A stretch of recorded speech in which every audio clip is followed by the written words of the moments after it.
The last call. The clock struck midnight as Officer Daniel Crow wrapped up his shift. It had been an uneventful night in the small town of Black Hollow, until the call came in. "This is dispatch. Officer Crow, we've received a report of loud screams coming from the old Ashmore house. Neighbors say it's been vacant for years. Please check it out." Daniel hesitated. The Ashmore house was infamous, a decaying Victorian mansion at the edge of town. Rumors of ghosts, strange disappearances, and eerie sightings surrounded it. Still, duty called. He arrived at the property, the headlights of his patrol car slicing through the fog. The house loomed before him, its windows shattered like hollow eyes. With a flashlight in hand, he pushed open the creaking gate and made his way up the overgrown path. "Police! Anyone inside?" he called, his voice firm but edged with unease. A faint sound answered, like footsteps shuffling upstairs.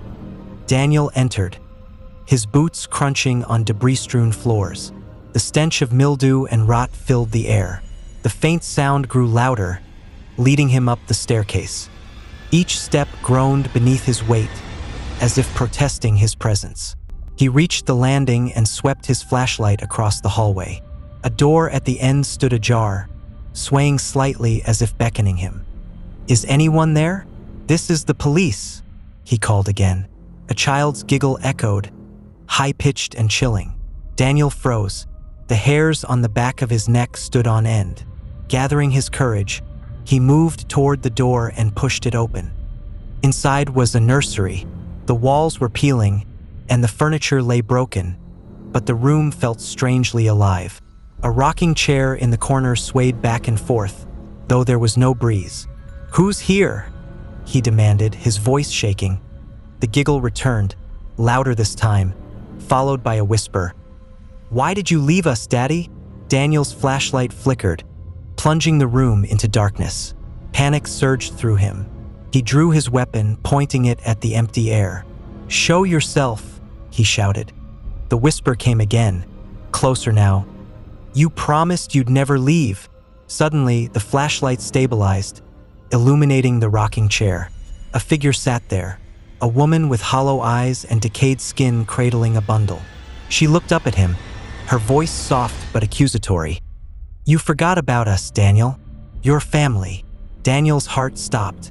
He recognized her face. It was Emily, his wife. The bundle in her arms stirred, and the face of a pale, lifeless child peered out. No, you're not real.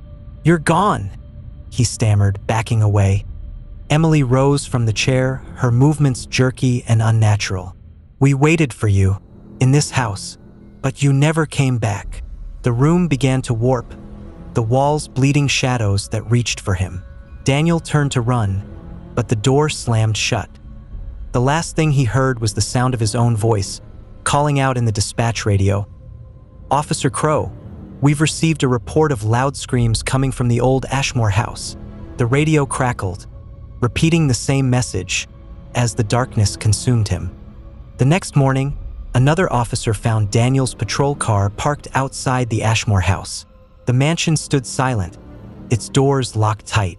Inside, they found no sign of Daniel, only an old photograph of a family, with a note scrawled beneath.